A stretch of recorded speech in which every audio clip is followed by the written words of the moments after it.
क्यों मानते हो तुम कि कल की अवतार एक व्यक्ति होगा, एक स्वरूप होगा? नहीं काम करेगा ये वैसा, नहीं करता ये काम वैसा।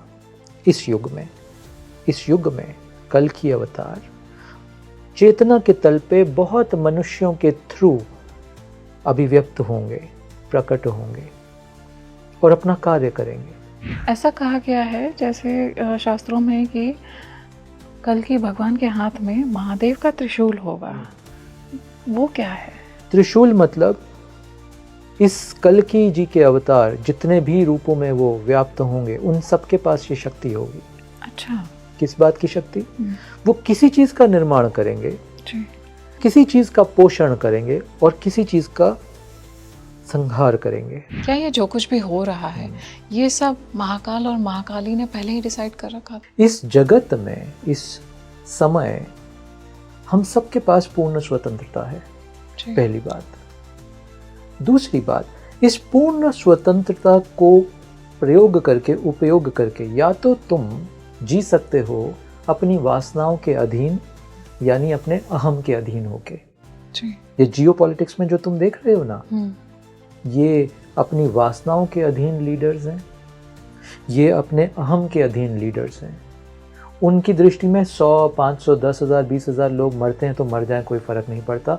मेरी वासना, मेरा अहम जीतना चाहिए। तुम आज वायलेंस का कंटेंट देखने को ज़्यादा अहमियत दो एज सिविलाइजेशन, पृथ्वी पे वॉर्स बढ़ जाएंगे, क्योंकि सारा ऊर्जा का खेल।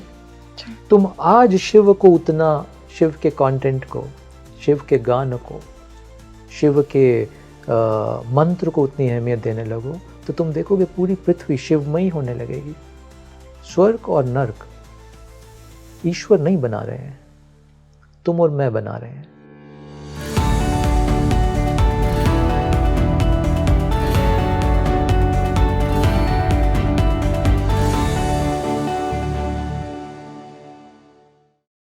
नमस्कार, आप देख रहे हैं स्पीकिंग ट्री और मैं हूं आपके साथ आपकी ही आध्यात्मिक यात्रा में आपकी सहयात्री माधवी।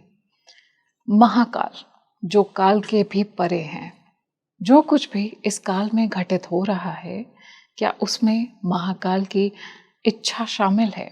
कैसे कार्य होता है दैवीय शक्तियों का? महाकाली, महाकाल और कल की भगवान की चेतना इस समय किस तरह से आज के समय को शेप दे रही हैं, हमें एक बड़े शिफ्ट की तरफ ले करके जा रही हैं? क्या कुछ एक बहुत बड़ा बदलाव हम देखने वाले हैं? कल की भगवान क्या सच में आ चुके हैं? और आ चुके हैं तो क्या इस समय वो आपकी चेतना को इन्फ्लुएंस कर रहे हैं, उस पर असर डाल रहे हैं? कैसे पहचान सकते हैं हम कि हम जो भी कार्य कर रहे हैं ये हमारी इच्छा से हो रहा है या महाकाल की इच्छा से हो रहा है? क्या कुछ संकेत हैं, क्या कुछ दिव्य साइंस है? आज हम इन सभी बातों को इस पॉडकास्ट में जानने वाले हैं। ऐसा कहा गया है कि महादेव, महाकाल और कल की भगवान, इनकी शक्तियाँ एक साथ मिलकर के एक कॉस्मिक बैलेंस मेंटेन करेंगी।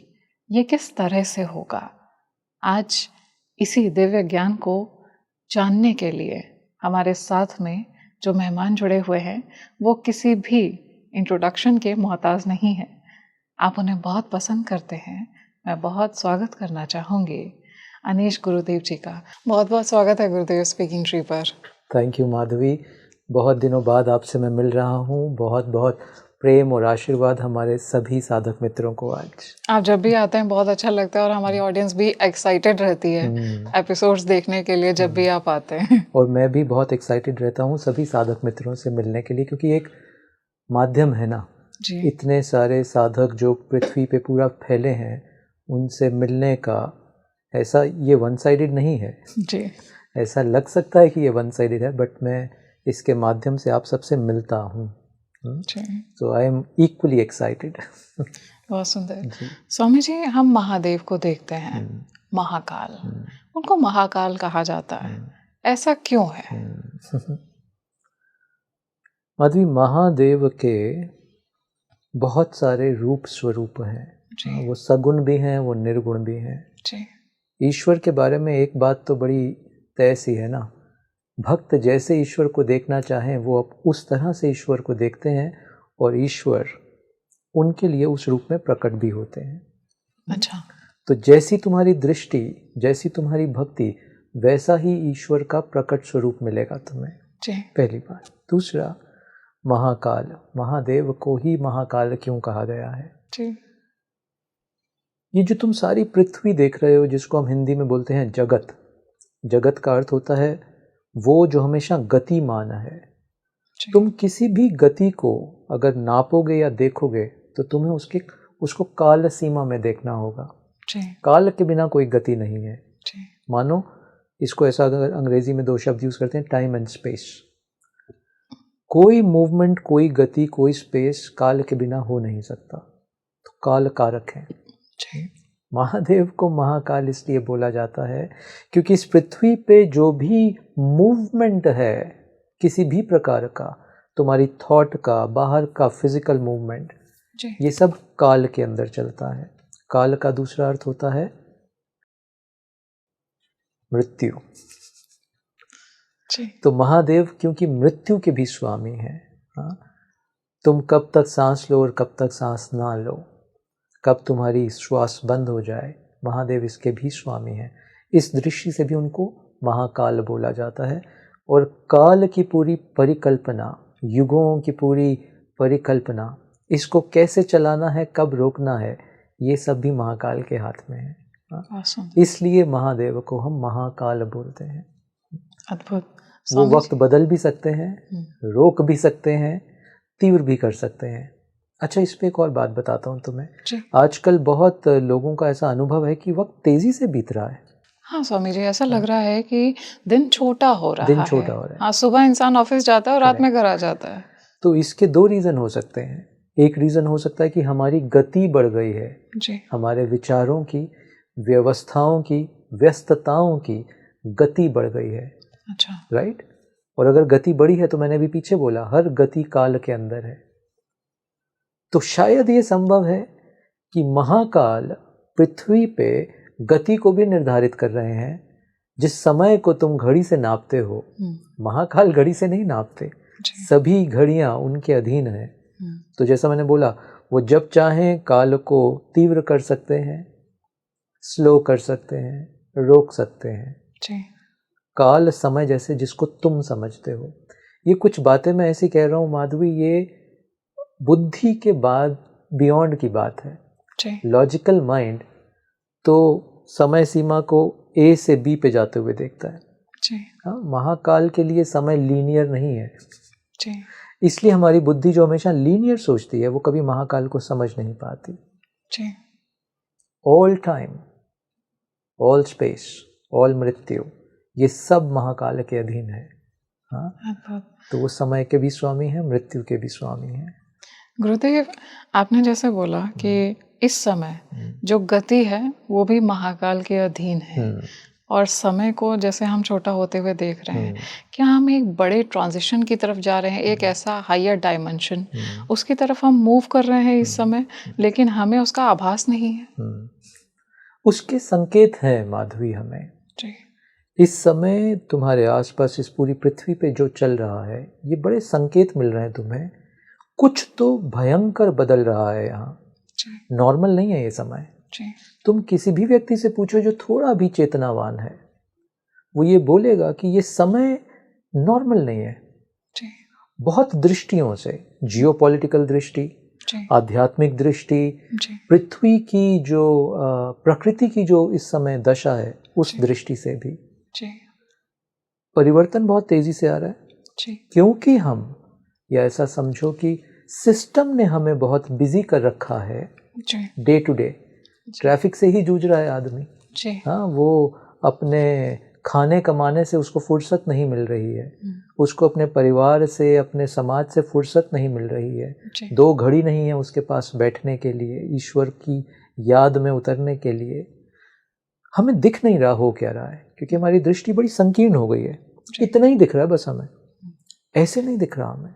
हाँ, बहुत बड़े परिवर्तन में हम प्रवेश कर रहे हैं, और कोई भी परिवर्तन काल के बिना संभव नहीं है। काल ही कारक है सभी परिवर्तनों के। तुम्हारे भीतर जो परिवर्तन होता है, तुम्हारी जागृति आ जाती है, वो परिवर्तन भी काल के अधीन है। इसीलिए महाकाल की हम इतनी उपासना करते हैं।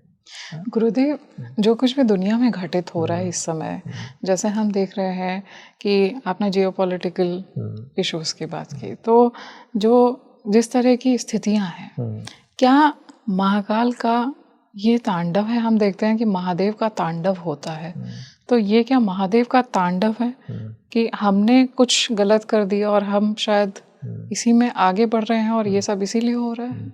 मेरे देखिए, महाकाल का तांडव नहीं है। महाकाल का तांडव तो सृष्टि का निर्माण है। हमें लगता है महाकाल का तांडव सृष्टि का संहार है जी। नहीं, महाकाल का तांडव सृष्टि का निर्माण है जी। हाँ? अभी जो तांडव चल रहा है ये मनुष्य का तांडव है। अच्छा। ये हमारी सोच, हमारी ग्रीड का ये तांडव है। ये हमारी ईर्ष्या का जो एक दूसरे के प्रति बन गई है ना, जो ईश्वर से, महाकाल से हमारी आस्था खत्म हो गई है, ये उसका तांडव है। जिस दिन महाकाल का तांडव होगा ना, हमें समय नहीं मिलेगा ये वार्तालाप करने का। ऐसा होगा स्वामी जी? महाकाल के तांडव की परिकल्पना हम कर नहीं सकते। हाँ, उनका तांडव सृष्टि के निर्माण के लिए होता है, कभी उनका तांडव सृष्टि के अंत के लिए भी होता है। और जब वो होता है, वार्तालाप का समय नहीं मिलता। It happen so suddenly. मैं पीछे एक रिसर्च में पढ़ रहा था, पिछली बार जब आइस एज आया था, आइस एज सब जम गया था पृथ्वी पे, ऑल लाइफ एंडेड, पूरा जीवन समाप्त हो गया था, उसको आइस एज बोलते हैं। अभी साइंटिस्ट को कुछ उस आइस एज के प्रमाण मिले हैं माधवी। अच्छा। अद्भुत प्रमाण मिले हैं। जैसे समझ लो कि एक डायनासोर वो कुछ खा रहा है जी। और उस खाने की अवस्था में वो जम गया। अच्छा। एक कोई पशु भाग रहा है, उसके मूवमेंट्स भागने के हैं, और उस भागने की अवस्था में उसका जमा हुआ कुछ अवशेष मिला, उसी समय जम गया, उसी अवस्था में मिला है। अरे, ऐसी एक रिसर्च मैंने पढ़ी। अगर ये रिसर्च सच है, वैसे बहुत बार रिसर्चेस के बारे में पता नहीं होता जी। मगर अगर ये जो पेपर, व्हाइट पेपर जो मुझे मिला, जो अगर ये सत्य है, तो इसका ये अर्थ हुआ कि वो तांडव जो है ना, वो सूचना दे के नहीं आता, वो इतनी तीव्र गति से आता है। महाकाल की बात कर रहे हैं हम जी। वहाँ समय घंटों मिनटों के हिसाब से नहीं चलता, वहाँ ऐसे है। हाँ? वो आइस एज कहा जाता है, साइंटिस्ट कम्युनिटी कह रही है, वो आइस एज इतनी गति से आया कि आपको, अगर आप खड़े हो तो बैठने का मौका नहीं मिला, सडनली जम गया सब। It was sudden, correct. तो अभी जो हम देख रहे हैं पृथ्वी पे, ये मनुष्य के ग्रीड का, लालच का, ईर्ष्या का तांडव है, परमात्मा के प्रति अविश्वास का तांडव है। अगर इस तांडव से हम जाग जाएं, महाकाल की उपासना कर रहे हैं, महादेव की उपासना कर रहे हैं, कि बहुत लोग जाग जाएं, और उनके जागते ही ये तांडव रुकेगा। क्योंकि अगर हम नहीं जागे तो फिर महाकाल को तांडव करना होगा। गुरुदेव, एक तो प्रत्यक्ष रूप में हमारे सामने जो कुछ भी आता है हम उसे देख सकते हैं चर्म आंखों से, लेकिन एक ऐसी सत्ता जिसे हम नहीं देख सकते हैं अपनी, और इस बुद्धि से समझ भी नहीं सकते हैं, ना इन आंखों से देख सकते हैं, देवी और देवता। ऐसे में महाकाली, उनकी जो शक्तियां हैं वो आज के समय में किस तरह से काम कर रही हैं? क्या ये जो कुछ भी हो रहा है ये सब महाकाल और महाकाली ने पहले ही डिसाइड कर रखा था? नहीं माधवी, ऐसे नहीं चलता जी। महाकाल और महाकाली तुम्हारे मेरे लिए, इस पृथ्वी के लिए कुछ प्री डिसाइडेड नहीं करके चल रहे हैं। अच्छा। क्योंकि अगर वो प्री डिसाइडेड करके चलें तो तुम्हारा मेरा किसी प्राणी का कोई रोल ही नहीं है। बट ये ऐसा नहीं है, ये व्यवस्था ऐसे काम नहीं करती है। किस तरह से करती है गुरुदेव? इस व्यवस्था में हम सबके पास पूर्ण स्वतंत्रता है। जी। इस बात को आज बड़े ध्यान से समझ लेते हैं सभी लोग। इस जगत में, इस समय, हम सबके पास पूर्ण स्वतंत्रता है, पहली बात।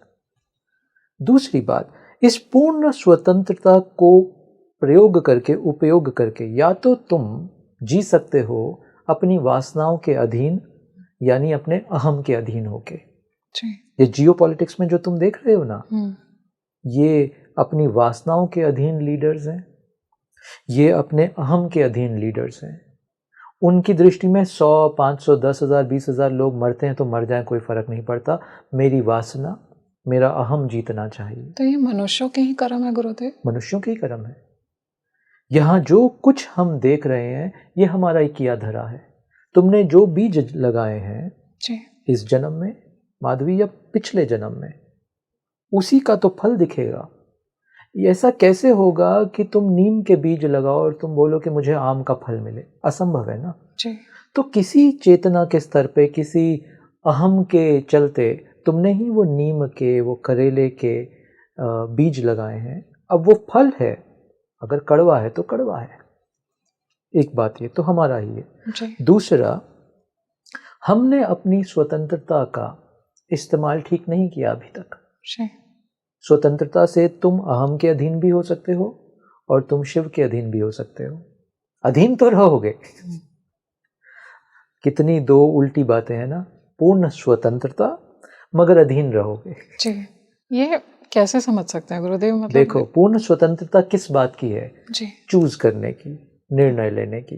अच्छा। मुझे निर्णय लेने की पूर्ण स्वतंत्रता है, ठीक, बट अधीन तो रहूंगा या स्वयं के अधीन रहूंगा, विच इज तुम्हारे अहम के अधीन रहोगे, या शिव के अधीन रहूंगा, यानी भक्ति में लीन रहोगे। वो जो शिव की अधीनता है वो भक्ति की लीनता है। या तो वो चूज कर लो या ये चूज कर लो। ये चूज करने का स्वातंत्र्य तुम्हारे पास है। मतलब किसके अधीन रहना, किसके अधीन रहना ये तुम चूज कर सकते हो। ये फ्रीडम है चूज करने की। मैंने ये चूज किया जी। अपने फ्रीडम से, ये निर्णय लिया कि मुझे शिव के अधीन होना है, मुझे महाकाल महाकाली के अधीन होना है। मेरा कोई वजूद नहीं उनके बिना।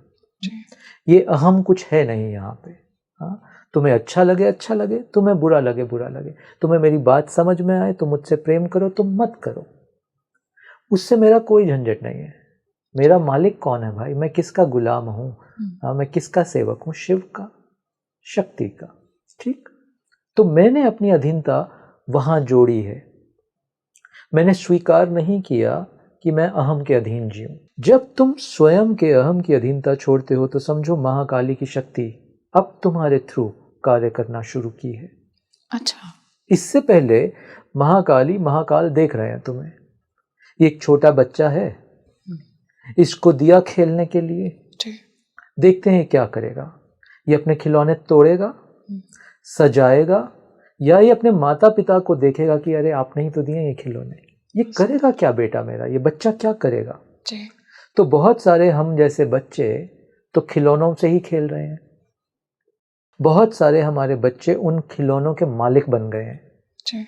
हाँ, ये घर मेरा, ये देश मेरा, हाँ, ये संपत्ति पूंजी मेरी, ये पृथ्वी मेरी। हाँ, मैं अपने बगीचे का फूल नहीं दूंगा तुम्हें।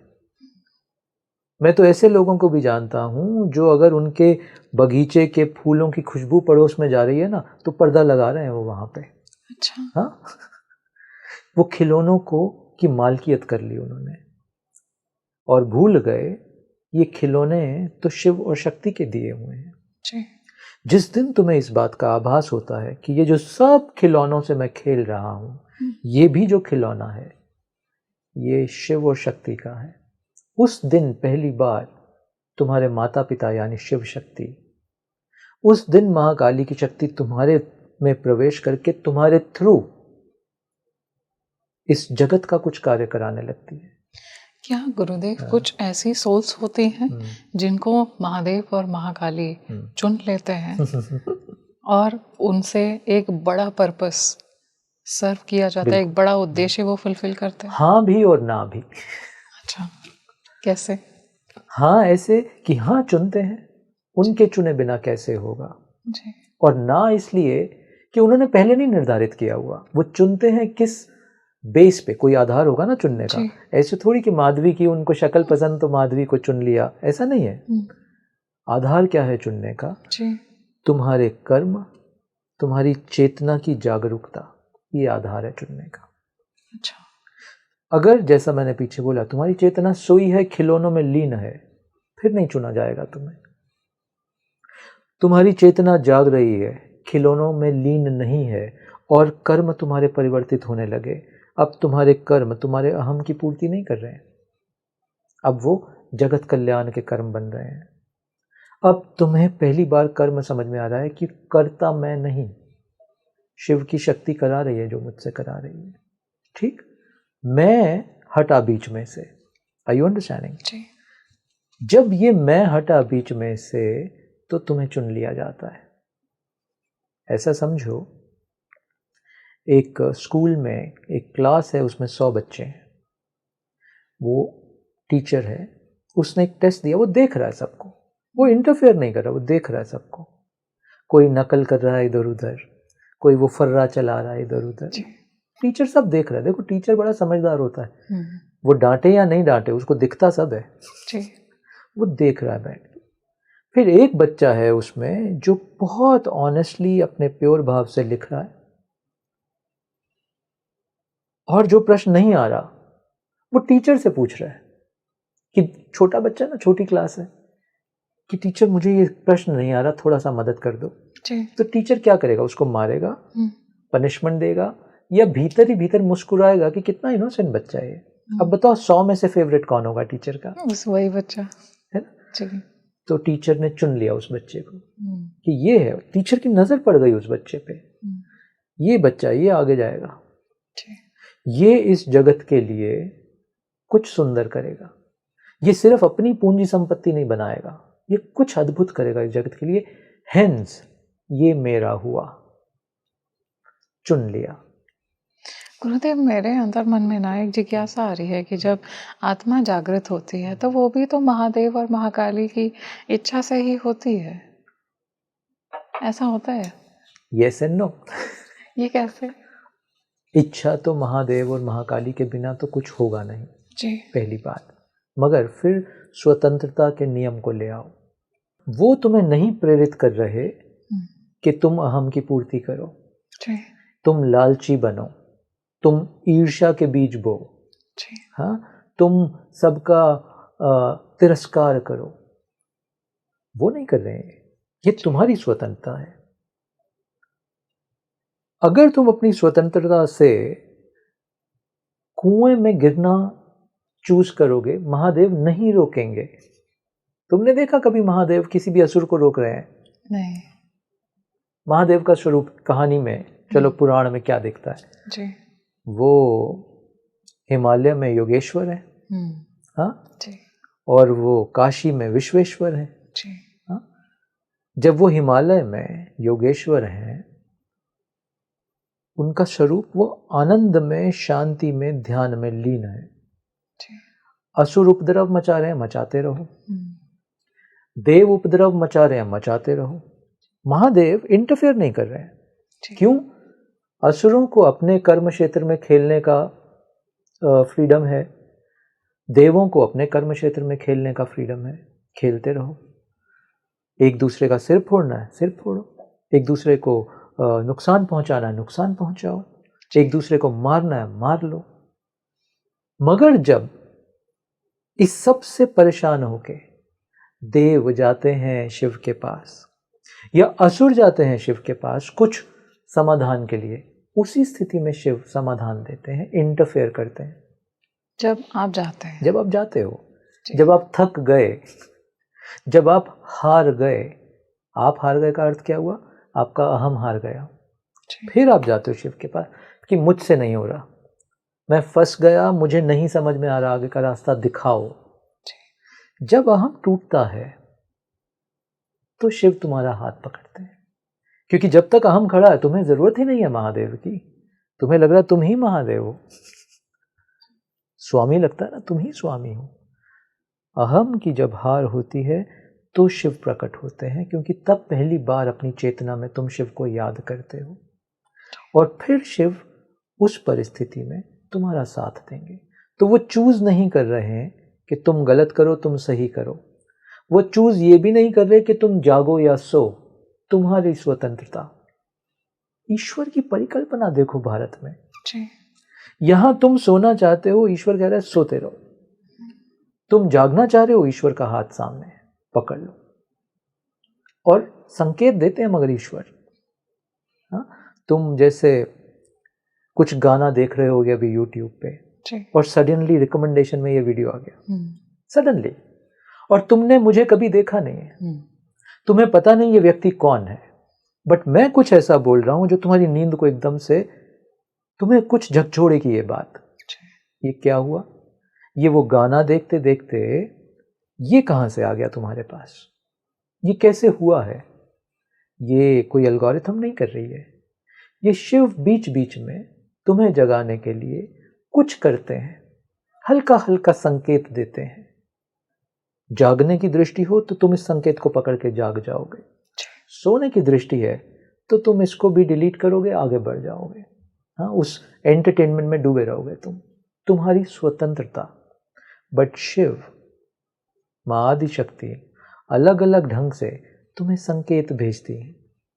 हाँ? ऐसा होता है गुरुदेव, मैंने देखा, हम लोग कमेंट्स देखते हैं जो हमारे व्यूवर्स होते हैं उनके, और कई लोगों ने कमेंट सेक्शन में बोला कि अचानक से ये वीडियो हमारी आंखों के सामने आ गया और जिस चीज़ का मैं उत्तर ढूंढ रहा था, हाँ, उसका उत्तर यहाँ छुपा था।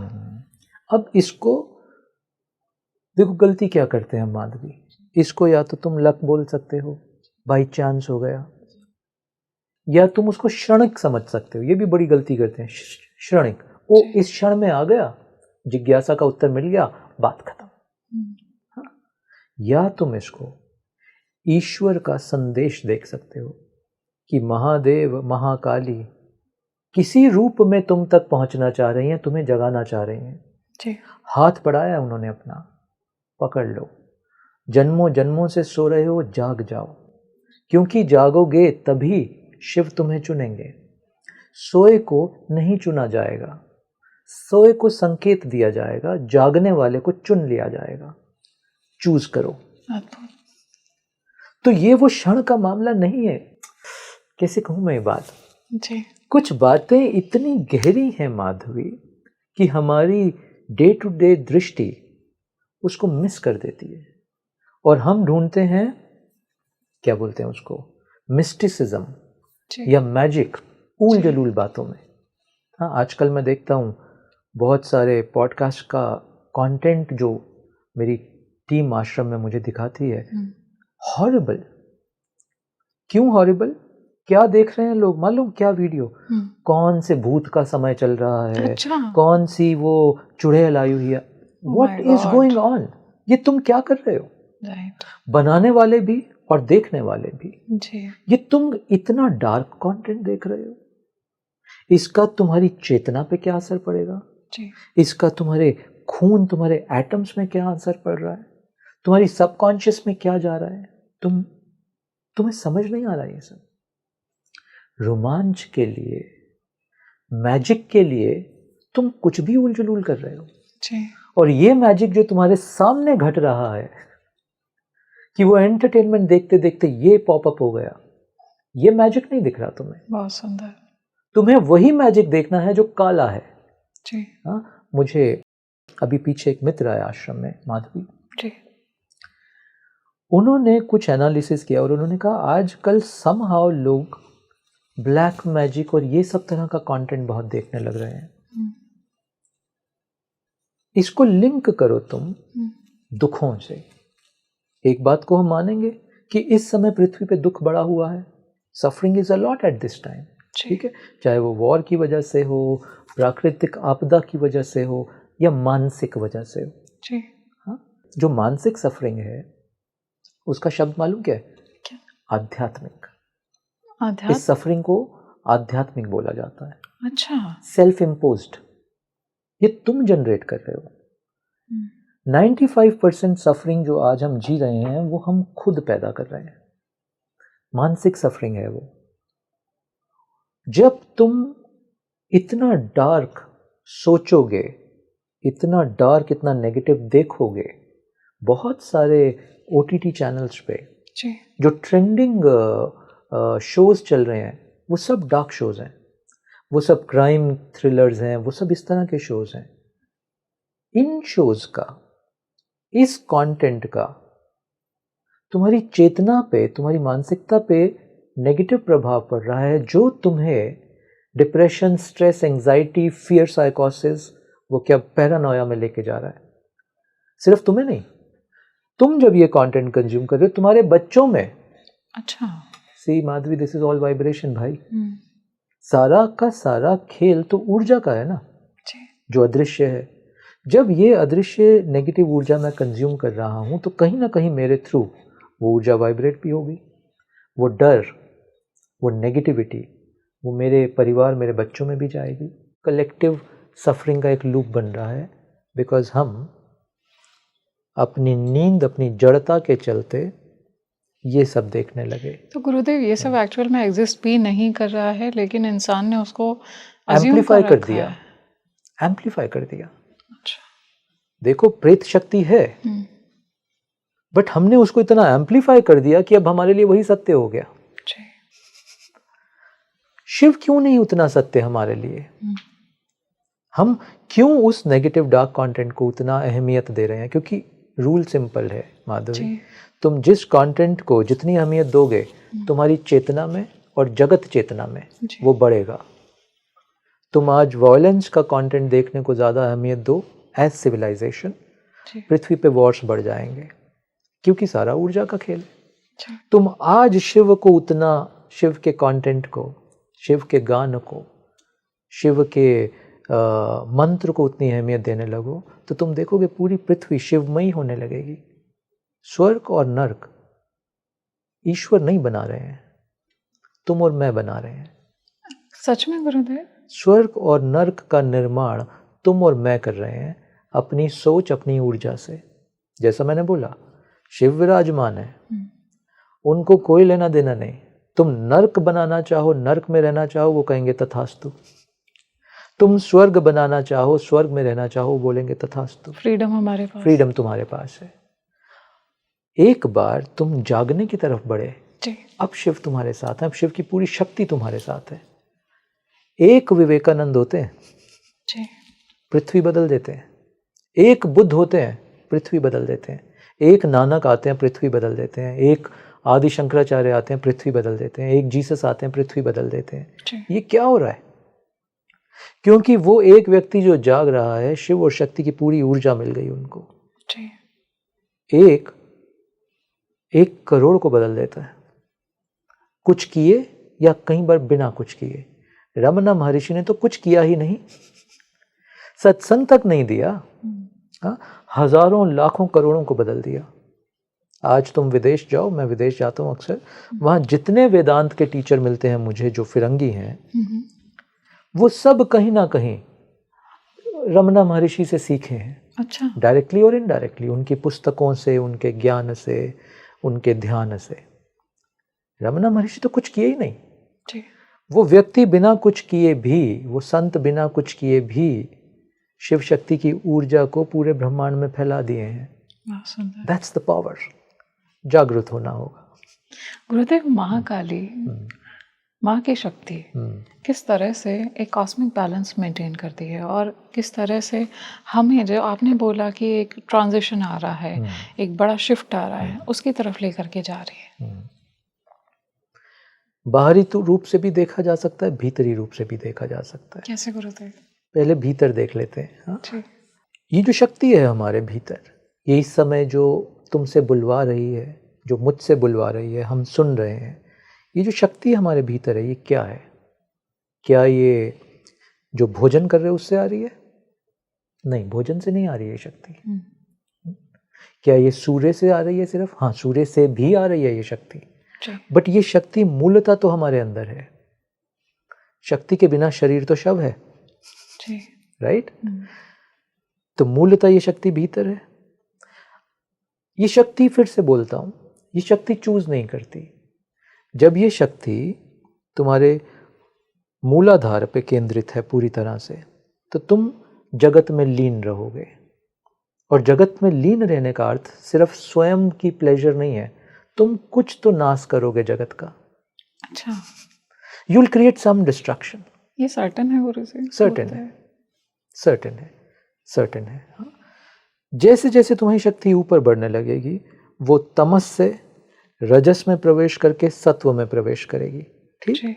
जब वो सत्व में प्रवेश करेगी तो तुम जगत के लिए कल्याणकारी हो जाओगे, उससे पहले तुम जगत के लिए डिस्ट्रक्टिव ही रहोगे। तो ये एनर्जी कैसे जाती है गुरुदेव, हम सत की सटल तरफ चक्रों कैसे पे बात जाती कर है? रहे हैं अब। हाँ we talking about subtle chakra system. जी करेक्ट। जी चाहे ये डिस्ट्रक्शन में रहे ऊर्जा जी तामसिक बन के, चाहे ये सत्व में प्रवेश करे ऊर्जा जगत कल्याण के लिए, जी। ऊर्जा सेम है। मूलाधार में होती है गुरुदेव ऊर्जा, हाँ। तो सत की तरफ ये कैसे बढ़ती है, सहस्त्रार की तरफ कैसे बढ़ती, क्या कोई पावर खींच रही होती है उसे? बड़े सारे प्रयोग हैं इसके। एक यौगिक प्रक्रिया है, जी एक नहीं मतलब कई यौगिक प्रक्रियाएं हैं, जी जिन प्रक्रियाओं के थ्रू तुम अपनी ही आदि शक्ति को ऊपर उठाने का प्रयास करते हो, यौगिक प्रयोग। फिर कुछ जो अष्टांग योग है, जिसमें प्रत्याहार की भी इतनी बात की गई है। जी हाँ, जिसमें तुम बाहर से अपनी सेंसेस को कंट्रोल करके साधने लगते हो, जी एक वो प्रयोग है। फिर एक भक्ति भी प्रयोग है। ये तीनों चीजें तुम्हारे भीतर तपस की अग्नि को जन्म देती हैं।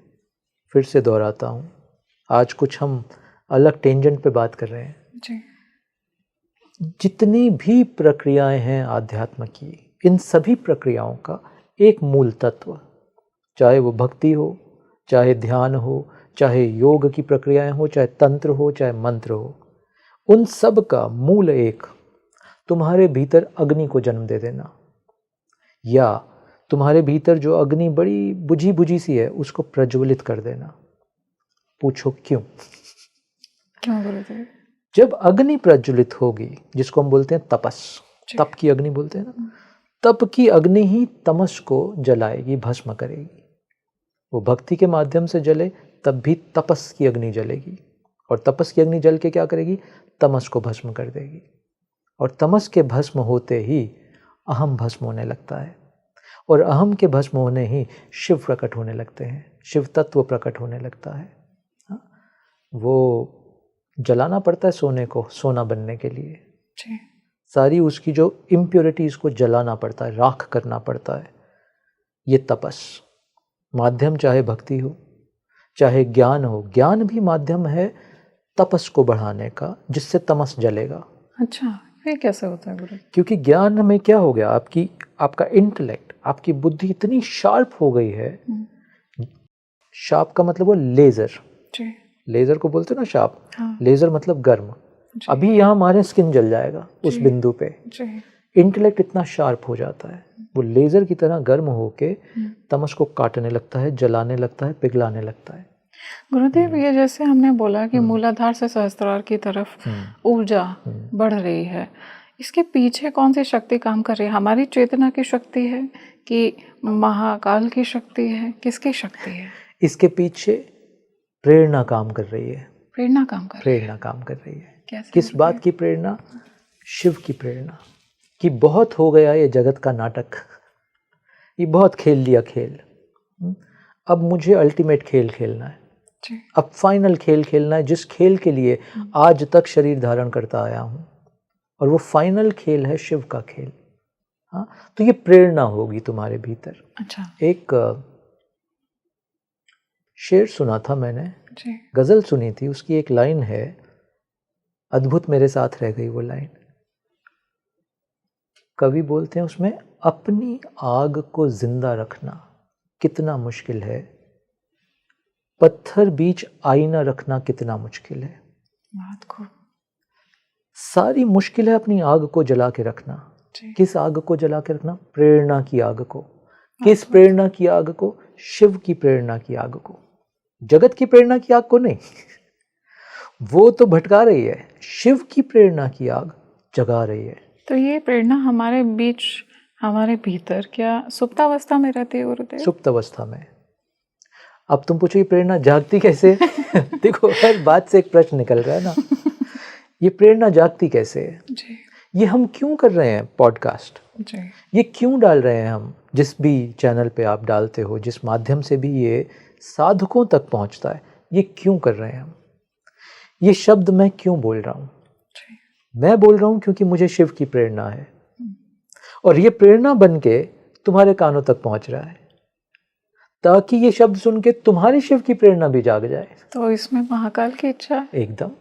जब मैं शिव बोल रहा हूं तो मेरे लिए शिव महाकाल भी हैं, योगेश्वर भी हैं, विश्वेश्वर भी हैं। जी। हाँ, फिर से दोहराता हूं, इस बात को समझो, इस इक्वेशन को समझो। ये जो मैं बोल रहा हूं, ये शिव की प्रेरणा से बोल रहा हूं, ये महाकाल की प्रेरणा से बोल रहा हूं, क्योंकि यहां प्रेरणा जाग चुकी है।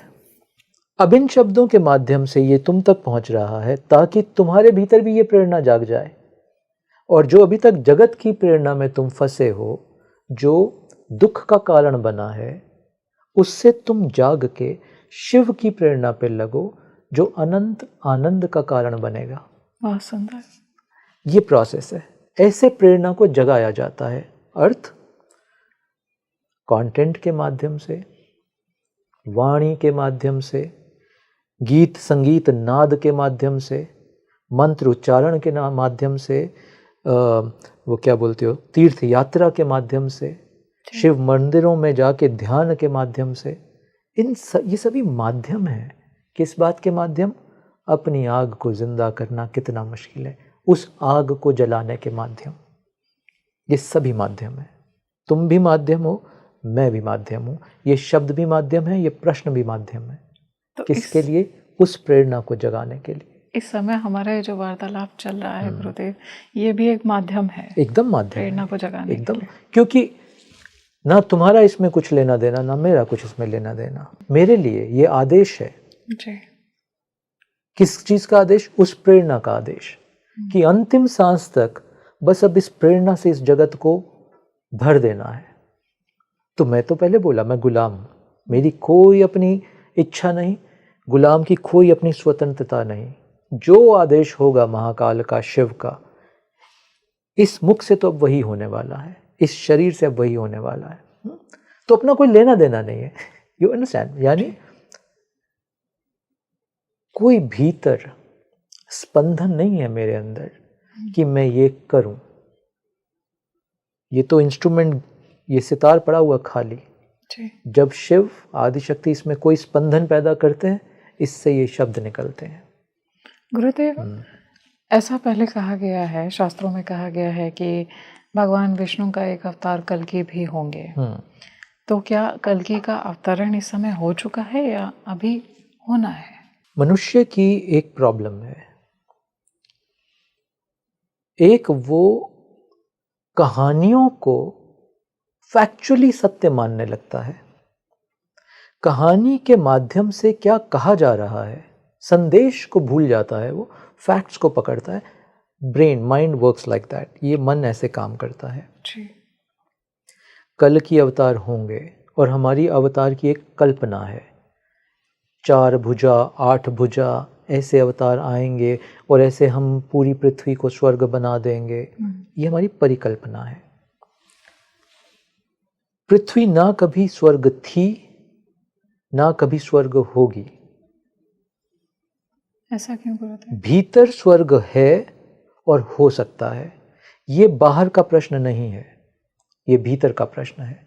स्वर्ग और नरक बाहर के विषय नहीं है, ये भीतर के विषय हैं। क्योंकि तुम 5 स्टार होटल में जाओ, बेस्ट भोजन मंगवाओ क्योंकि तुम्हारे पास बहुत धन है, बट तुम्हारा मन बुझा हुआ है जी। तुम एंजॉय नहीं कर पाओगे उसको। तुम उस स्वर्ग में भी बैठे हो, तुम्हारा मन बुझा है, तुम्हारा प्रेमी तुम्हारे साथ नहीं है, तुम्हारा प्रेमी तुम्हें छोड़ गया। अब तुम बाहर के स्वर्ग का क्या क्या क्या उसका आनंद ले पाओगे? तो बात तय हो गई। स्वर्ग और नरक भीतर का विषय है, ये पृथ्वी का विषय नहीं है, ये किसी और लोक का विषय नहीं है। मत पड़ो उस भ्रम में, उन कल्पनाओं में मत जाओ, क्योंकि हर कल्पना तुम्हें बाहर लेके जा रही है। प्रश्न तो भीतर आने का है ना माधवी, कल्पनाओं से मुक्त होके सत्य में प्रवेश करने का है। कल की अवतार, उस स्वरूप पे मत जाना कि एक स्वरूप आएगा पृथ्वी को स्वर्ग बनाएगा।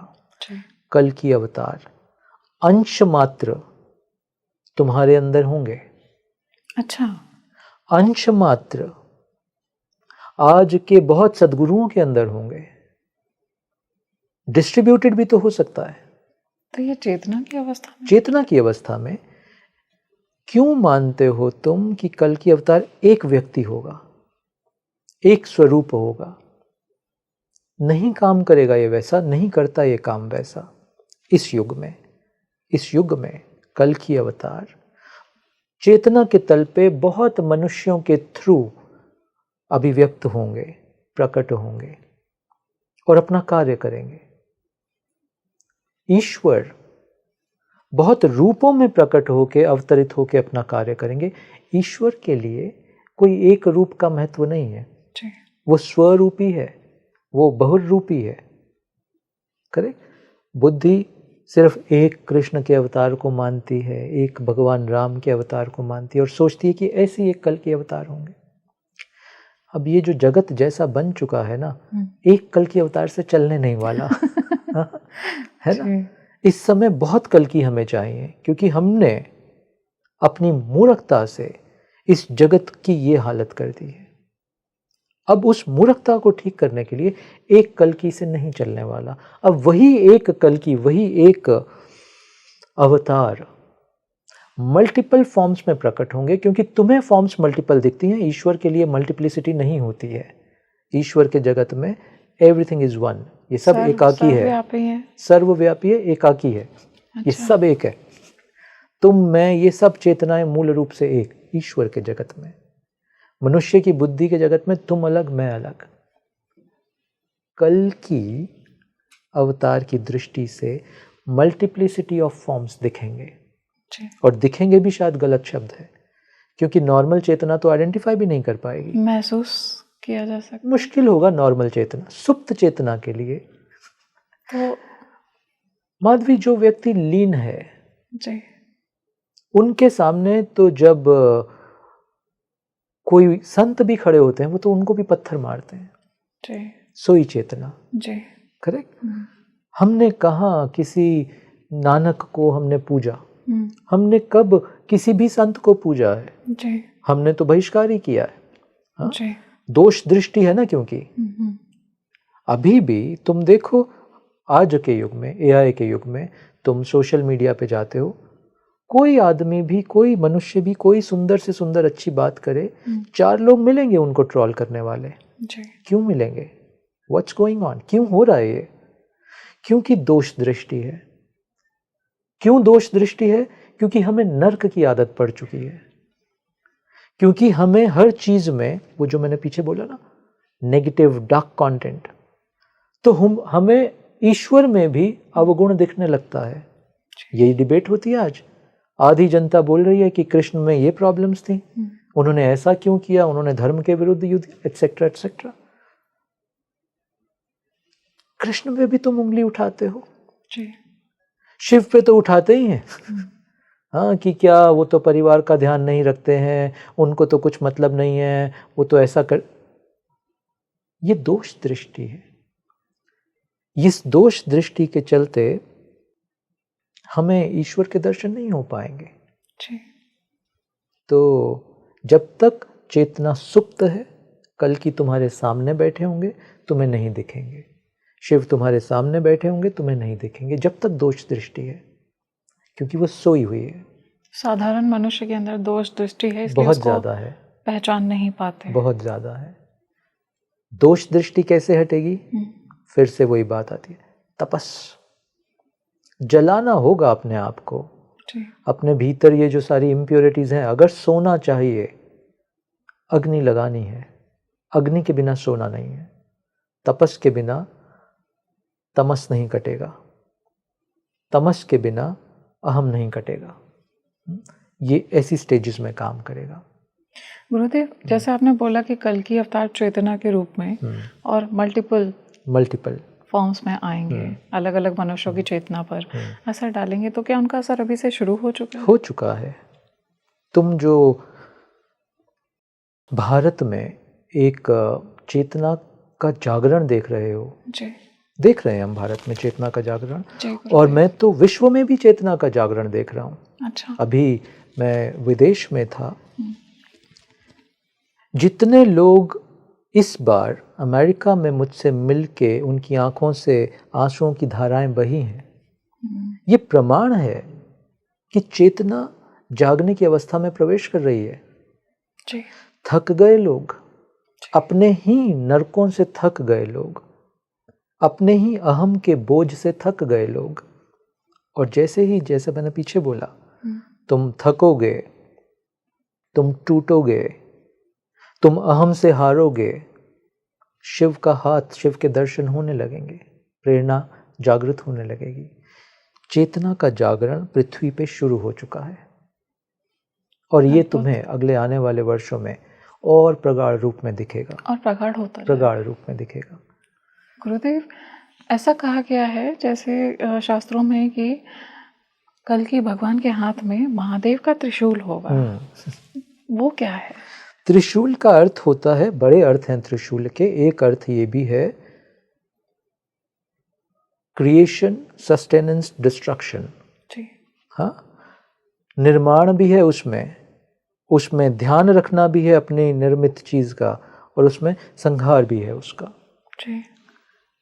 त्रिशूल मतलब इस कल्कि जी के अवतार जितने भी रूपों में वो व्याप्त होंगे, उन सबके पास ये शक्ति होगी। अच्छा। किस बात की शक्ति? वो किसी चीज का निर्माण करेंगे, किसी चीज का पोषण करेंगे और किसी चीज का संहार करेंगे। तीनों करेंगे एक साथ। अब मन बोलेगा ये कैसे होगा? वो संहार करेंगे तुम्हारी दोष दृष्टि का, तुम्हारी निद्रा का, तुम्हारे अहम का। पीड़ा है, अहम टूटता है ना माधवी, बहुत पीड़ा होती है। ऐसा कोई ये स्वप्न अवस्था नहीं कि बड़ा मजा आ रहा है, आनंद आ रहा है। पीड़ा है, क्योंकि जिस अहम को जन्मों जन्मों पोषा है तुमने, अब वो टूटता है तो बड़ी पीड़ा देता है। मन टूटता है अलग अलग ढंग से। संहार होगा। जन्म किस चीज का होगा? तुम्हारे भीतर शिवत्व के प्रेम का जन्म होगा।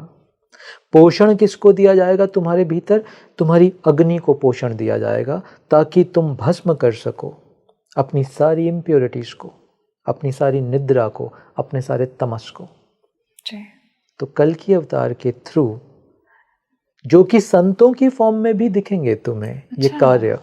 सभी संत देखो, तुम मिस्टिसिज्म को एक मिनट छोड़ के एकदम प्रैक्टिकल तल पे आ जाओ। सभी गुरु संत क्या कर रहे हैं? उन सबके हाथ में त्रिशूल है। चाहे वो शिव को मानने वाले हों, चाहे वो कृष्ण को मानने वाले हों, चाहे वो राधा रानी को मानने वाले हों, हर संत के हाथ में एक अदृश्य त्रिशूल है, क्योंकि हर संत ये तीनों कार्य कर रहा है। तुम्हारे अहम का संहार, तुम्हारी निद्रा का संहार, तुम्हारे भीतर ईश्वर प्रेम का जन्म, और तुम्हारे भीतर अग्नि का पोषण। हर संत ये कर रहा है। तो कल की शायद प्रकट है इस समय इन संतों की वाणी के माध्यम से। शायद कल की ही प्रकट है इस समय। गुरुदेव, आपने बोला कि उनका असर शुरू हो चुका है, ये अपने चरम पर कब पहुंचेंगे कल? तुम फिर काल को समय सीमा पे देख रहे हो। वर्ष काल वर्ष की सीमा पे काम नहीं करता। समय तुम्हें अलग ढंग से दिखता है माधवी। मेरे पास शब्द नहीं है इसको ठीक से व्यक्त करने के लिए।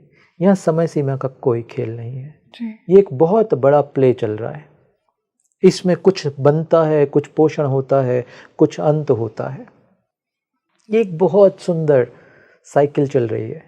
हाँ, ये कब होगी चरम सीमा मैं नहीं जानता। हाँ, ये महाकाल जानते हैं, बट वो प्रोसेस शुरू हो चुका है। उस प्रोसेस का आनंद लो। तुम सबको ये कोशिश करनी है, चेष्टा ये मत करो कि सतलोक कब बनेगा, हाँ, या वो एपोक्लिप्टस कब आएगा, हाँ, शिव के तांडव का डिस्ट्रक्शन कब। मत पड़ो उस झंझट में, क्योंकि वो मन की चाल है तुम्हें फिर भविष्य में लेके जाने की। शिव भविष्य में नहीं है। महाकाल कल नहीं है। महाकाल अभी यहीं इसी वक्त है। जब मैं बोल रहा हूँ समय सीमा के बाहर है, क्या अच्छा, क्या है जो समय सीमा के बाहर है, बताओ मुझे। क्या है? अजीब क्वेश्चन है ना। ये तो मुझे लगता है ये कि पल महाकाल- समय सीमा के बाहर है माधवी। सच में गुरुदेव? ये पल, ये बताओ, ये पल, ये क्षण, ये कौन सी टाइमलाइन पे है? ये समय सीमा के बाहर है, क्योंकि घड़ी का समय तो आगे बढ़ गया, 8-7 सेकंड बढ़ गए। ये क्षण यहीं खड़ा है। यस और नो? यस ये क्षण पास नहीं हुआ, ये अभी हम उसी क्षण में खड़े हैं। जी। ये क्षण आगे नहीं बढ़ रहा, ये यहीं रुका हुआ है ये क्षण। Right? Are you getting me? तुम समझ पा रहे हो बात को? इसका अर्थ ये हुआ कि ये क्षण समय सीमा के बाहर है। अद्भुत। हम इस क्षण में स्थित हैं इस समय। क्या तुम्हें इस समय ज्ञात है समय कितना बीत गया? नो। नहीं। हम ट्रांसेंड कर गए समय की सीमा को। जी। ये महाकाल का घेल। तो महाकाल यानी रियल जो महाकाल है वो इसी क्षण में स्थित है। अद्भुत। तुम सोचो कि 2050 में नई सृष्टि का निर्माण होगा, तुम भटक गए। तुम बोलो 2050 में, 2070 में कल की आएंगे, तुम भटक गए। तुम महाकाल से भटक गए। तुम मन की चाल में फंस गए, जो या तो तुम्हें भूतकाल में रखेगा यानी पास्ट में रखेगा, या भविष्य काल में रखेगा यानी फ्यूचर में रखेगा। महाकाल से तुम चूक गए। महाकाल इसी क्षण में है बस। तो सब कुछ यहीं इसी इसी क्षण तुम चाहो तो आंख मूंद के इसी क्षण महाकाल में प्रवेश कर सकते हो। दर्शन नहीं बोल रहा हूं, दर्शन तो छोटा है, मैं प्रवेश करने की बात कर रहा हूं। कैसे कर सकते हैं गुरुदेव? अब ये इसके लिए आश्रम आना पड़ेगा। हर चीज तो बताई नहीं जा सकती। कुछ चीजों के लिए अग्नि इतनी प्रज्वलित होनी होगी कि इसी क्षण में सब भस्म हो जाए। बट अनुभव से बोलता हूं कि महाकाल में प्रवेश इसी क्षण संभव है, अगर तुम्हारी अग्नि उस अवस्था पे जल रही है तो। भीतर की अग्नि को प्रज्वलित करो, इस माध्यम से, इस माध्यम से, इस माध्यम से, इस माध्यम से, इस माध्यम से, इस माध्यम से, इस माध्यम से, यानी पांचों सेंसेस के माध्यम से भीतर की अग्नि को प्रज्वलित करना ही तंत्र है। इस तंत्र में प्रवेश करो और महाकाल, यहीं तुम महाकाल में प्रवेश करोगे। अद्भुत, बहुत खूबसूरत। Thank you so much Gurudev for joining us today. इतना अच्छा लग रहा है, मुझे इतना कुछ जानने को मिला है। और ऐसा लग रहा है कि जब हमने ये पॉडकास्ट शुरू किया था तब जो मैं थी, इस समय मैं कुछ और हूँ। तो माधवी, ये अनुभव जो तुमने शेयर किया सुंदर, और मैं जानता हूँ ये अनुभव हमारे बहुत साधक मित्र आज अनुभव करेंगे। जब ये पॉडकास्ट सुनने की शुरुआत हुई और अगर तुम अंत तक सुन रहे हो, तुम्हारे भीतर कुछ गहरा परिवर्तित हो चुका है। और यही उद्देश्य था, यही उद्देश्य है, और सदा यही उद्देश्य होगा कि हर शब्द के बाद तुम्हारे भीतर की चेतना में कुछ परिवर्तन आ जाए। और महाकाल सदा मुझसे ये करवा रहे हैं, और मैं सदा उनके चरणों में नतमस्तक होके बस यही काम करने के लिए इस पृथ्वी पे हूँ। बहुत बहुत धन्यवाद माधवी आपका। धन्यवाद गुरुदेव, आभार। फिर मिलेंगे आप सबसे जल्दी। आप मुझे कमेंट सेक्शन में ज़रूर शेयर करिएगा कि आपका क्या एक्सपीरियंस रहा इस पूरे दिव्य वार्तालाप को सुनने के बाद में। क्या आपको भी महादेव, महाकाल, उनकी उपस्थिति अपने जीवन में महसूस हुई?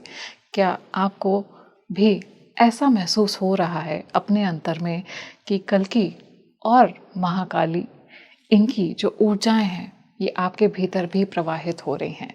कमेंट सेक्शन में अपना एक्सपीरियंस मुझे ज़रूर शेयर करिए। और आपका अगर ऐसा कोई प्रश्न है जो आप चाहते हैं हम गुरुदेव से आगे के एपिसोड्स में ले, तो उन्हें अपने नाम और विश्व के किस कोने से आप इस पॉडकास्ट को देख रहे हैं उसके साथ में ज़रूर शेयर करिए।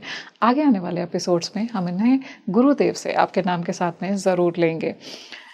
आज इस वीडियो को ज़्यादा से ज़्यादा लाइक, शेयर और सब्सक्राइब करिए। खुद भी देखिए, अपने परिवार वालों को भी दिखाइए। आपको अगर ऐसा लगता है कि किसी एक ऐसी चेतना को जागृत होने की ज़रूरत है और उसमें आप एक अहम भूमिका निभा सकते हैं, तो उन्हें आप ये वार्तालाप, ये दिव्य वार्तालाप ज़रूर शेयर करिए। आज के लिए अपनी सही यात्री माधवी को दीजिए इजाज़त।